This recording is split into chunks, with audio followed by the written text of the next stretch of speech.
Lakasan natin ang radyo at sabay-sabay na sumigaw ang buong sambayanan ng Ching Positive! Ito na po ang yugto na tinatawag nating Buhay Mo, Inspirasyon Ko. Kilalanin po natin ang isang chemical engineer na nag-top sa board exams pero binayaran ng napakaliit na sweldo sa una niyang trabaho. Ano ang ginawa ng isang chemical engineer para mapabilang sa matagumpay na top 19 elite global ambassadors ng isang networking company? Please welcome to Ching Positive, Jogi Guillermo. Good morning! Good morning. Good morning, good morning, Jogi. Christina, good morning. Yes. Maraming salamat sa iyong pagdalo dito. Sige, Christina, first question. Siguro kasi, Jogi, alam mo, mahirap for us to process kung paano ka naging underpaid. Okay? Given us, nakalagay nga dito na isa kang chemical engineer. Di hamak na talagang mataas na kurso yan. And I'm sure, ibang klase din yung, sabihin natin, yung pinagdaanan mo para makamit mo yung title. Not just the title, but even yung, di ba, yung mga exams na kailangan mong ipasa. How did that happen na underpaid ka sa una mong trabaho? Akala ko nga lang dati kasi pag nakatapos ka, tapos na. Hindi pala. Pag nakatapos ka, Umpisa pa lang. tapos ka rin. Oo. And how would you make sense of yung discovery na kailangan mo pala talaga mag-transition? Di ba? And to really set aside kung ano man yung pinag-aralan mo. At saka you have to remember, Chinky, mataas yung tinapos ni, ni Jogi, di ba? Chemical engineer siya. Kasi dalawa klase ng tao eh.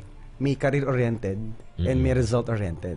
Okay, ulitin natin. Career-oriented and result-oriented. How would you differentiate the two? Yung career-oriented, eto yung after your schooling, eh, syempre gamitin mo yung pinag-aralan mo. And to the point na it doesn't matter kung magkano income mo, importante masaya ka sa ginagawa mo. Okay, Yun eh. Galing ako doon. Parang madaming taong nanlilinya sa ganyang category. Hello. Okay. Nag-enjoy, pero every paycheck, yung pera, dumadaan lang sa kamay. So ano naman yung result-oriented? Ito naman yung, it doesn't matter kung anong ginagawa mo, basta moral, legal, ethical. Importante yung take home mo for your family. Oh. So nung nakita ko yung resulta nitong tao na to, sabi ko gusto ko yan, kahit di ko niya yan, gagawin ko talaga yan. Hanggang sa pinag-aralan ko siya. Kasi kailangan yun eh. And I believe you have to master your craft. And kailangan mong matuto sa ibang tao. Kasi the fastest is to learn from other people's experience. Yun ang alam ko. Okay, so, kasi pinaka-problema ko dun, yung unang-una, yung pride ko eh. Kasi, syempre, di ba, I'm a professional. Yes. Di ba? So, kumbaga, ano sasabihin ng mga friends ko, bakit nandiyan ako sa ganitong klaseng linya. Pero sabi ko nga, you have to swallow your pride. Okay, Jogi, pwede mo ikwento ng mabilis, no? Yung ngayon, kung ano yung ginagawa mo. Oo. Now, I'm involved with AIM Global. So, nag-start ako May 2009. Sabi ko, that was my birthday month, yung May. Oh. So, sabi ko, gagawin ko to para next year, iba naman ang birthday ko. So, invited a few of my friends. And good news naman po, lahat din sila ayaw nila. Ulit. Ayaw nila ulit. Same na naman. Aborin. Oo, ganun din. Yung first 66 ko, hindi naniwala. Binilang niya. Grabe. Oo. Ika 67, yun naniwala. From Davao naman yun. By the name of Mr. Jun Agaraw. Okay. So, itong Jun Agaraw, dating embalsamador to. In a matter of... embalsamador. Katakot. Okay. In a matter of 3 months, talagang, lumaki yung network niya. Okay. Nagkaroon siya ng first car niya, yung Montero Sport. Wow. And then, 6 figures per month na rin siya. Oo. And then, ngayon, na siya? 3 sasakyan. Latest car niya is Hummer. Wow. You know, Hummer? Martilyo. Of course. Ano yung tao mo? Yeah, direct ko to. Wow. Yan. And then, nakapagpatay na rin siya ng bahay sa Davao. Malaking bahay. Okay. So, nakakatawa kasi yung dati niyang background. Oo. Ngayon, iba na. So, yun nakakatawa kasi nakatulong ka na rin. Yung isa kong friend, yung kay 68 ko, pangalan is Michael Ditan.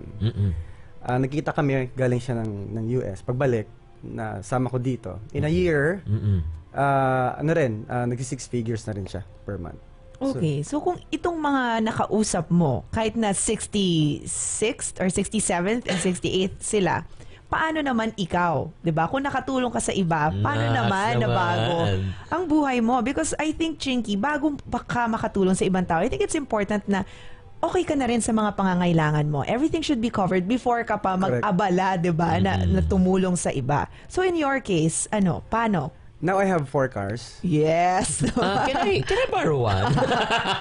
Okay. Yung first ko is Pajero. Second ko is Tucson. Okay. Yung third ko is yung sports car na Nissan 350Z. And yung fourth ko is Hummer din. Okay, the reason why pinag-usapan natin to Chinky is because we want to highlight the fact na results-oriented siya. Okay? So, definitely, gusto niya yung end result. Kung ano man yung outcome. Di ba? Kung ano yung mga naipundar mo. Oo. Ano naman ang feeling na, wow, di ba? Parang from being career-oriented, you shifted to being results-oriented. And yan na yung mga nakikita mo ngayon pag uwi mo sa bahay. Kasi naniniwala ko na kahit na hindi ko ginagamit yung profession ko, I'm still a chemical engineer. So, pwede kong balikan siya. Pero importante sa akin kasi is yung sa family talaga. Oo. So, noong una, yung wife ko, ayaw niya ako ulit mag-network na ulit.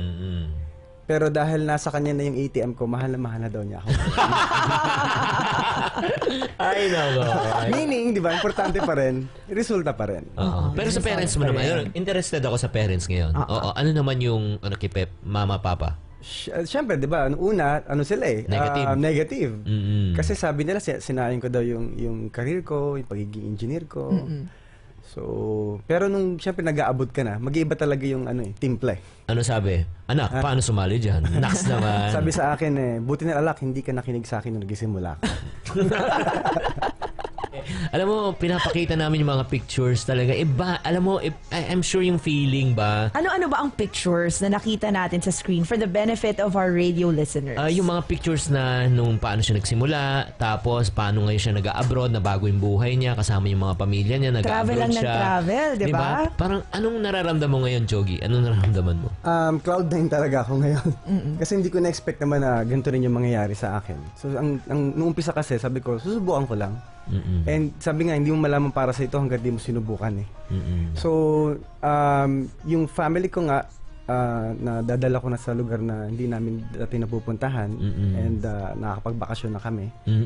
So, I've been to US na rin, Europe. Kakauwi ko lang galing Kuwait. Wow. And then, basta overwhelming yung feeling ko. Okay. Ano mapapayo mo naman sa mga tao ngayon medyo siguro ganun din. Transition, di ba? Tapos sabihin natin, career-oriented masyado and disgruntled sa salary na tinatanggap nila every month. Pero they feel na meron talaga silang potential to make more. Sa mga nag-iisip ngayon na if sa career na kinuha nila hindi sila happy or yung result nila hindi nila gusto, well, you just have to be open-minded. Kasi if you close your doors sa ibang opportunity, hindi mo makikita yung para sa kung saan ka para talaga. So, kung na-encounter mo yung ganitong klaseng business, well, sa akin, you have to, tignan mo lang. No? Pag-aralan mo. Kasi wala namang mawawala eh. And ang pinakamahirap kasi is, what if may mangyari sa'yo at hindi mo tinry? Wala ka magiging successful. Ano yung kukwento mo? Yeah. Sabi nga you have to be tested in life for you to have a testimonial. Wow. Love that. Nagbigay ng buhay, ng inspirasyon na huwag kayo talaga mawawalan ng pag-asa. Kahit na nag-transition kayo, marami kayong best bumaksak. Si Jogi, tumayo muli, ngayon ay naging matagumpay. Okay? Parati namin sinasabi sa programang ito, to every problem, there's always a solution. If you're not part of the solution, you're part of the Problem. Always Think positive.